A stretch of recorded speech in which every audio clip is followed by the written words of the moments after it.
So the stock market this year has defied most analyst projections and has held up quite well this year. But we're at an interesting point, and I think there's going to be a lot of emphasis put on the dollar in the near-term future. So we're going to dive into that. My name is Bryan Cannon, and welcome to Markets in 5.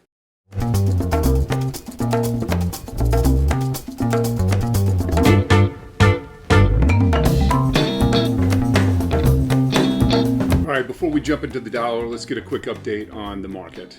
So the S&P 500 it's at an interesting point, really. We've got RSI, which is oversold and starting to drop down. You can see up here, it's still above the 50, and that's very, very important that the RSI stays above 50. So it can bounce around up there, but as long as it stays above 50, we're pretty comfortable. We know volatility is going to happen, but we want to just make sure that it doesn't roll over. Now, we do have a double top here. So you can see the blue arrow here. The market came up, and now we're challenging that high from July. Right now, it's bouncing around. So we don't know if it's going to be able to pop above that or not. But so we have to kind of look at the other clues and kind of start to draw a conclusion. Now, when we look at MACD down here, you can see that there is a crossover. Now, even though there's a crossover, it could serve as an early warning sign and could be a good time to maybe lighten the load on some positions. But you don't really know until, as long as if the MACD stays positive, like it did in these prior times where we had crossovers, you can kind of see these yellow or orange kind of dotted arrow lines.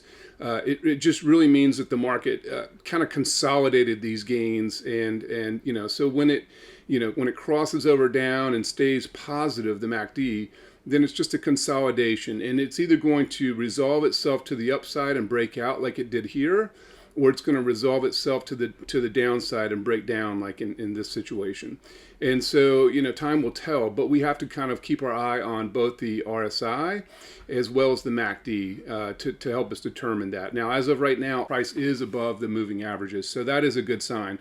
So we're keeping a watch on all this, but there are a couple of things that are starting to be a little suspect. So when we look at the dollar, a lot of times it is non-correlated with the S&P 500. So in other words, when the dollar goes up, a lot of times it impacts the market to the downside. So you can kind of see this period from kind of July, August. The market, it oscillated up and down, obviously, but it resolved itself from a kind of a high to a low. And during that same period of time, you had the dollar go from a low to a high, right? And then it flipped in November, and the S&P, the dollar dropped, and you saw just a nice huge rebound in the S&P 500.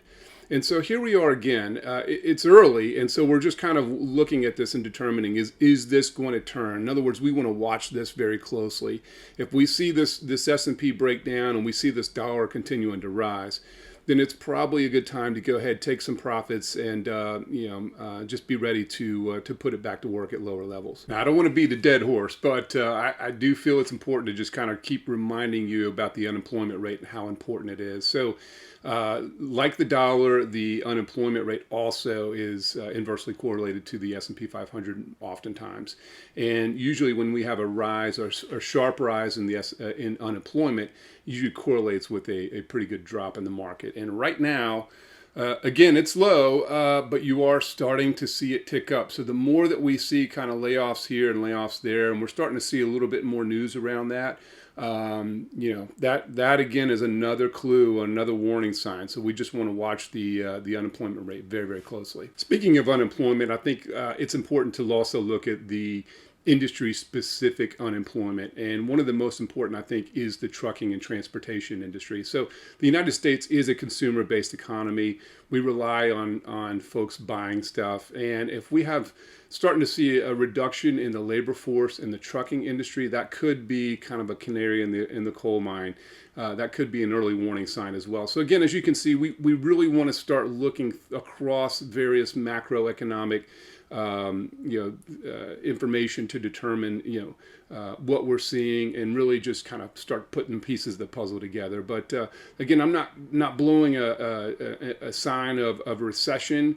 It could be 6 months, but I do think that 2024 is going to be a difficult year and that you've got to be ready to protect. So as we wrap this year up, I think we'll find that the market does end on a positive note, which is great.